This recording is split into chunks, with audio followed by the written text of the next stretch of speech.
Thanks, Johnny. Afternoon, everyone. I like the way he ducks the old in terms of men in suits, so I appreciate that.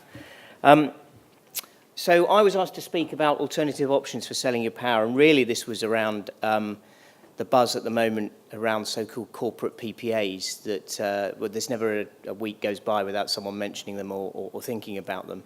And indeed, it's certainly one of the areas in which the marine industry is looking at capitalising to try and get some extra benefit from the power that's produced. There is a lot of talk out there. These have been around, and corporate PPAs have been around for many, many years.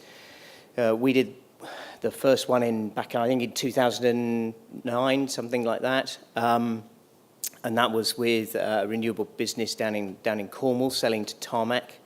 And since then, I've been involved with banks and also with the actual generators themselves in putting some of these in place. Candidly, there haven't been as many as we first expected. When we did the first one many years ago and then designed one for Marks and Spencer, we thought, well, this was going to be it. This is going to be a new way of trading and selling power, and everyone would latch onto it. And the reality is, not as many have come out as you would have expected. And I think that's partly because developers up to this point have been concentrated on getting their stations and projects built and then taking advantage of the renewables obligation. And in some ways, the simplest way to do that is then enter into a PPA with a licensed supplier and just get your ROCs and your revenues from that. So a new now focus on corporate PPAs as perhaps an alternative of deriving value and money from the actual energy itself. So it may surprise you to know that we've acted on over 30 of these, which is actually the majority of those in the market. I hasten to add that some of them haven't completed, some of them haven't followed through, and I'll come back to that and the reasons behind that towards the end. We advised on the first one. We drafted what was called now grandly, everyone calls it the synthetic PPA. At the time, it was a CFD before the CFD that we all know and love was out there, a CFD PPA, or a price guarantee arrangement for Marks and Spencer's, which was really successful for driving small-scale renewables and getting it bank funded, with Marks and Spencer effectively guaranteeing the price of the electricity from those projects. We've acted for the full chain, if you like, one way or another in all of these. And so if you are looking at a corporate PPA, chances are that base document that you're looking at was the one that we put in place many years ago. They haven't changed that much. Okay, so I just wanted to quickly, in the time that I've got, give you an idea of structure, because a lot of people ask me, what's the difference between a direct PPA, a corporate PPA, a sleeve PPA? They're all one and the same, really. There's a few different models that are out there, and I'll outline a couple of those. But if you want more information about the advantages and disadvantages of them all, if you come to our stand out there, there's some papers on there. Just grab one of those and it'll explain the advantages and disadvantages. But basically, a corporate PPA is where the generator sells the electricity it produces direct to a corporate customer.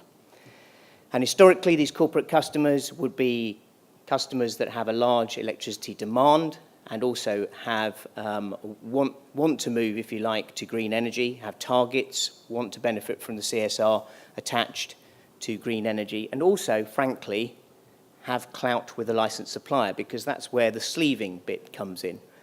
Because if you're taking electricity and selling electricity via the grid, it has to go via a licensed supplier generally. And so what you have to do is effectively sleeve, or the customer has to sleeve the electricity that it's bought from the generator through its licensed supplier to it.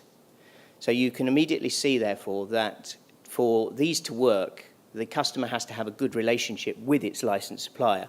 And typically a good relationship means it's a very valued customer and has a high energy need and supply need.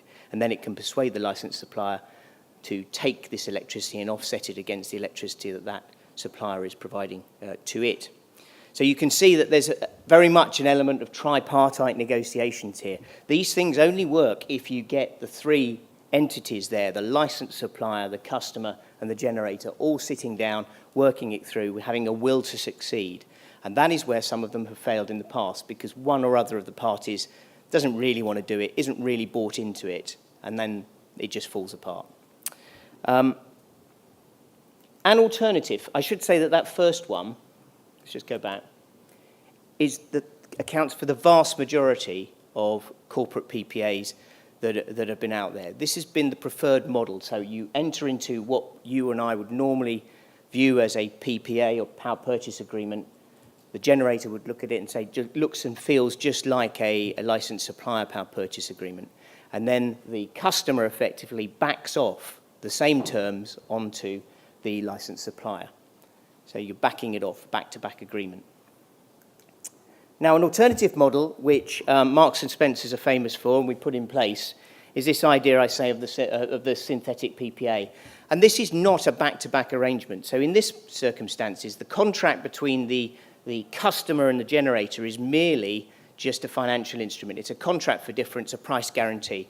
And what the customer is saying is, we will take your electricity from you, generator. You enter into a PPA with a licensed supplier, and you will get whatever that licensed supplier offers you over a period of time, usually the market price. And what we'll do is we'll guarantee the price. So if at any particular day you're not getting this price, we'll top you up, just like the CFD. And by the way, if you get more than that, then you pay us back. And it worked really well. And the reason it worked really well was it's very easy to roll out. It's not so complicated to negotiate, because you're not having to effectively educate a corporate customer on what a PPA looks like. Remember that back-to-back scenario before. Also, from a customer perspective, going to their board, and a corporate perspective, the money that they're at risk at with the generator, and in this whole arrangement, is the top-up. It's not the whole purchase price for all of the electricity. So they worked really well, and they did work really well for Marks & Spencer. We put about 25 in place with them. It facilitated a lot of green energy. And we've always wondered why this has not been used much more, because it's so much simpler. It can be rolled out a lot more quickly, a lot more template documents. But for one reason or another, corporates in particular have preferred the other route. I think that's going to change. I really do, because I think corporate PPAs are very much more up on the agenda, particularly amongst the generation community. And people are going to look for ways in which they can facilitate the ease of these transactions. Plus, you don't need to have any more, dare I say it, the direct connection that perhaps you needed to do in the past, now that levy exemption certificates and the climate change levy is no longer. Okay, so that's the models. And as I say, if you want to find out more, you can come to our stand. So could they be the solution? And my answer to that question is, yes, they could be part of the solution. Look at the bottom right-hand corner. Typical lawyer, I'm hedging my bets. Why do I think that they are potentially a very good thing? Because corporates and authorities, local authorities, are looking for green energy, and there's a lot of pressure on them. You've got bodies such as the RE100, where you've got large corporates signing up to these commitments to buy green energy. In many respects, they're a very good hedge against electricity pricing, but I'll come back to that in a minute. It's good CSR. It gives a corporate an element of security of supply. Typically, they've been prepared to enter into fixed pricing for a period of time. The length of that time, though, is debatable. The longest I've seen a corporate PPA, I think, is 15 years. It allows them to engage with their customers and stakeholders, go to their employees and say, look, we've just bought the electricity from this project over here. You can look, you can feel that project. That's our project we've bought the electricity from. And should authorities be considering buying green energy? And the answer is yes. Westminster tried it a few years ago, and it failed because the project that they went and agreed with fell away, unfortunately. It wasn't the most easy procurement that they held, but I think authorities need to be looking at this again. Why shouldn't our government authorities, our bodies, be procuring green energy directly from generators? And I think, coming back to those simple structures, there's a simpler way to do it than was historically done first time around. But, and here are the buts, it's finding the corporate and the company and the entity that is prepared to enter into this. As I say, it's not for all companies and corporates. Remember, they need to have a certain amount of clout with their suppliers and a certain energy usage. Industry charges are the big fear for corporates, not actually the electricity price at the moment. So the predictions on the electricity charges are that they're going to rise dramatically by 50% if you believe some of the studies there. And actually, corporate PPAs don't get round industry charges, whereas a private wire direct connection will get you around the significant chunk of industry pricing. So that is a preferred route rather than a corporate PPA. Typically, corporates want lots and lots of megawatts. So there's an issue there for marine energy on all of this. It won't bridge the gap between the energy price and the RO. Don't think it will. It will help, but it won't be the panacea for that. Energy pricing at the moment and the price of electricity is not incentivizing corporates to sign up to long-term deals. They see the electricity price as very cheap at the moment and prices only potentially coming down. But that can change. As we know, sentiment can change very quickly.